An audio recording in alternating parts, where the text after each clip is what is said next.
All right, we just heard that Tabcorp is looking to cut 10% of its workforce, and it comes as it's looking to simplify the business model. It's removing, for example, on-course betting at Victorian racetracks. So what does this mean for the future of gambling in Australia? We've got the man, Tom Waterhouse from Waterhouse VC here to discuss. Welcome. Thank you.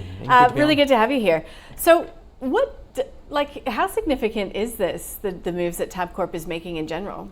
Look, it's Gil's obviously new into the role. He's obviously a very switched on guy that wants a challenge, and it's a big challenge because Tab's got to shift to being far leaner and technology focused and in growing revenue. And really the gambling industry has changed because taxes and regulation have increased. Scale plays such a significant role, and you need that operational leverage to succeed. And Tab 10 years ago was the large scale player, even globally. They were going and acquiring, doing deals in the UK and overseas.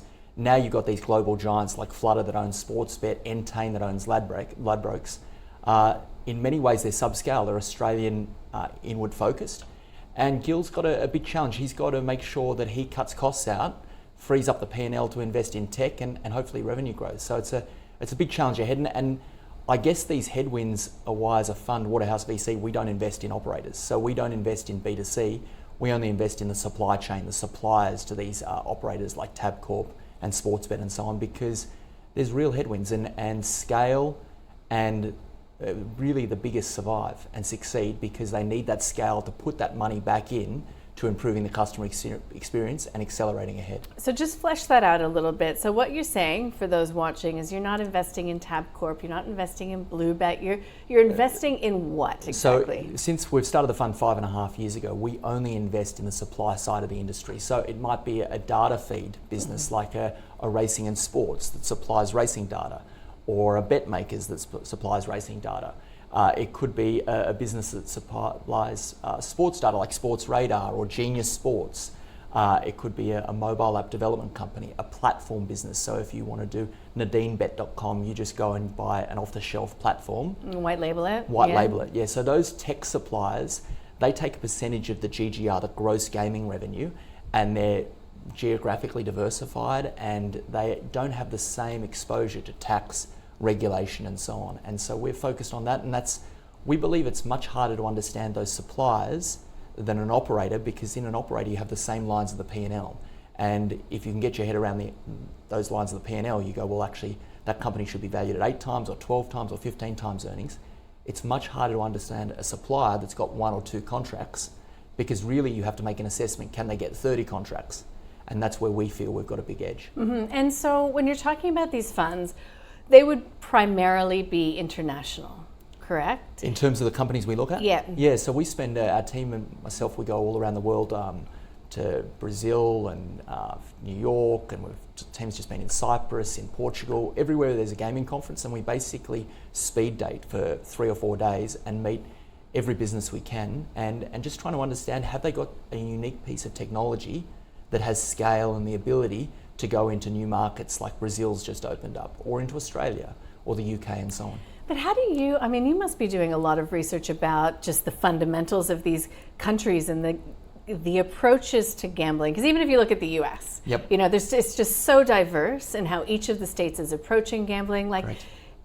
Yeah, the analysis that must go on is massive. I don't feel it's research because I obviously have lived and breathed gambling my whole life. So I feel like I'm just reading about stuff I like to know about. But yeah, you're right. And that's what's interesting is obviously only 8 or so states have legalized online gaming in the US.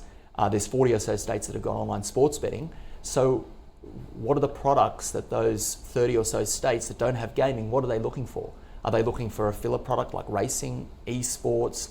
Are they looking for something else? How do they engage the customer when NFL and NBA is not on? So you've got to look at all different markets and what's unique. Brazil just opening up, what's going to be unique there? It's for us, that's trying to understand what's needed in a market, and then can we find the technology solution for that market. Mm-hmm. Has Australia, when it comes to those sort of supplier businesses, the picks and shovel, fallen a bit behind the pack? Like, where is most of the innovation happening? No, it's amazing. Australia and the UK really lead the way, and I think it's because Australia has been gambling's been such a big part of the culture here for so long. So the leading betting syndicates in the world, they're Australian. Some of the leading betting companies in the world are Australian. Like, look what PointsBet was able to do in the US. Like, they're not the biggest in the US, but they made huge inroads. And then you've got the likes of Flutter, which was on the UK exchange and now listed in New York. But they're an Irish company. They've taken over the world in terms of sports betting. And then you see really the shift of what's happening in crypto betting. The largest crypto operators in the world are Australian. So you've got Stake, Australian, they're Australian born and bred. You've got Sportsbet.io, Tim Heath, Australian. You've got the Shuffle guys, Australian. They're the leading crypto operators in the world. So it's just incredible that we punch so far above our weight in gambling. It's amazing.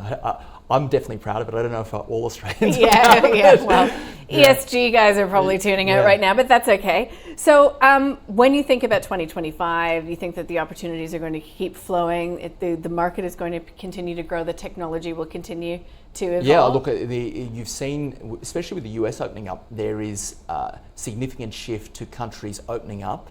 More broadly gambling and taxing, regulating, putting harm minimisations in place. So from a regulated standpoint, companies need to have scale because they need to be able to afford the taxes and have all of the player protections in place.